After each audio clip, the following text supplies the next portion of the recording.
శ్రీ మణికంఠేశ్వర మహాపాదయాత్ర భక్త బృందం సేవా సమితి ఆధ్వర్యంలో హైదరాబాద్ నుంచి శబరిమల అయ్యప్ప స్వామి దర్శనానికి బయలుదేరిన మహాపాదయాత్ర విజయవంతంగా ముగిసింది.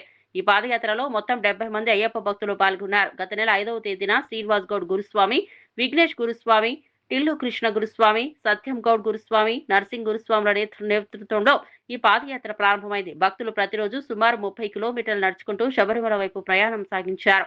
దాదాపు 37 రోజుల పాటు ఎలాంటి అలసట లేకుండా నియమనిష్టలతో పాదయాత్ర కొనసాగించినట్లు గురుస్వాములు తెలిపారు. కఠినమైన మార్గాలు, వాతావరణ పరిస్థితులను ఎదుర్కొంటూ భక్తులు భక్తి శ్రద్ధలతో ముందుకు సాగారని చెప్పారు. మణికంఠేశ్వర మహాపాదయాత్ర భక్త బృందం సేవా సమితి తెలంగాణ ఆంధ్ర పార్ చేసుకొని ఇప్పుడు కర్ణాటకలో అడుగుపెట్టినాం. అందరు గురుస్వాముల ఆశీస్సులు మా పైన ఎల్లవేళగా ఉండాలని మనస్ఫూర్తిగా వేడుతున్నాం. స్వామి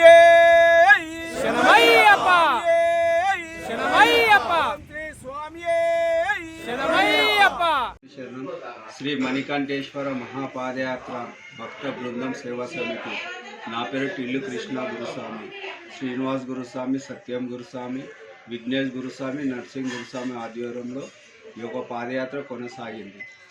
వేణుగోపాల్ సుశీల్ గురుస్వామి దివ్య ఆశీస్సులతో మీ యొక్క యాత్రను ప్రారంభించినాము. ఈ యాత్రలో నియమాలు అవి అన్నీ ఒక నియమంతో తీస్తాము. ఆడుకుంటూ పాడుకుంటూ భజనలు, భక్తి భజనలతో ఆడుకుంటూ పాడుకుంటూ ఇస్తాం. ఎంతమంది యాత్రలో పాల్గొన్నారు? ఇప్పుడు యాత్ర పాల్గొని 65 మంది, గుంటలతో 70 మంది యాత్ర. స్వామి శరణం శ్రీ మణికంఠేశ్వర మహాపాదయాత్ర భక్త బృందం సేవా సమితి తరపున నవంబర్ 5, 2025 రోజు మా పాదయాత్ర మొదలైంది. స్వామి డిసెంబర్ 11న ఆ సన్నిధానానికి చేరుకొని మాకు దర్శన భాగ్యం కలిగింది. డిసెంబర్ 12న నయాభిషేకం చేసుకొని ఈ పాదయాత్ర ముగిసింది. స్వామి మాతో పాటు 70 మంది స్వాములు నడిచారు. వాళ్ళు దిగ్విజయంగా వాళ్ళ ఇంటింటికి చేరుకున్నారు. అయ్యప్ప కన్న కటాక్షాలు అలాగే అందరి మీద ఉండాలని, ఆయు ఆరోగ్యాలతో ఉండాలని కోరుతూ ఈ పాదయాత్ర నిర్వహించిన వారు విఘ్నేష్ గురుస్వామి, టిల్లు గురుస్వామి, శ్రీనివాస్ గౌడ్ గురుస్వామి, సత్యం గురుస్వామి, నర్సింగ్ గురుస్వామి ఆధ్వర్యంలో ఈ పాదయాత్ర జరిగింది. స్వామి అలాగే ముందు మరీ ఎన్నో పాదయాత్రలు చేయాలని కోరుకుంటున్నాము. ఇంకో విషయము, డిసెంబర్ 2026 అక్టోబర్ 29న రెండో పాదయాత్ర మొదలవుతుంది. స్వామి స్వామి శరణం.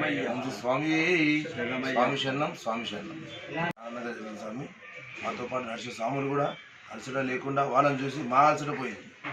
చాలా బాగా జరిగింది, చాలా సంతోషంగా జరిగింది. ఏవి జరగలేదు సార్, అయ్యప్ప దేవాలు ఏవి జరగలేదు. అందరు మంచిగా పోయినా మంచిగా వచ్చినాం. ఈ నొప్పులు అయితే సామర్థ్యం. స్వామి దాతలు ఉన్నారు, వాళ్ళతో పాటు మెడికల్ కిట్లు ఉన్నాయి. మెడికల్ కిట్లు దాతలు ఇచ్చారు.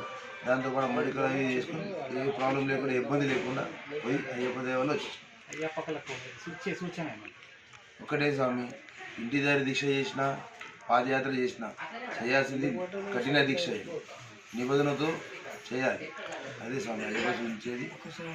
ఒక్కసారన్నా మనం చేసే దీక్షలో మన జీవిత కాలంలో ఒక్కసారన్నా పాదయాత్ర చేయాలని మా పాదయాత్ర బృందాన్ని అందరి తరఫున వేణుగోపాల్ గురుస్వామి మొదలుపెట్టారు. ఇది ఆయన ఆశీస్సులతో, శిష్యులు గురుస్వామి ఆశీస్సులతో మొదలుపెట్టిన పాదయాత్ర ఇది.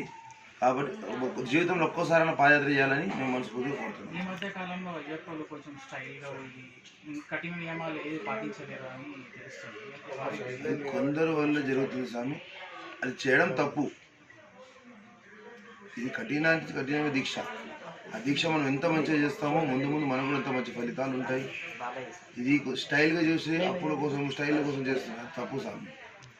అలా చేయడం చాలా తప్పు.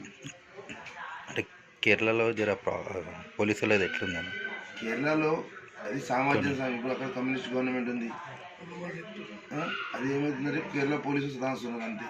ఇంకోటి అక్కడ ఈ ప్రాబ్లం ఉంది, వాటర్ ప్రాబ్లం ఉంది, అన్ని ట్రాక్స్ స్వామి. ఏం లేదు, అందరు అయ్యప్పలు అందరు వెళ్ళాలి, దర్శించుకోవాలి అయ్యప్పని.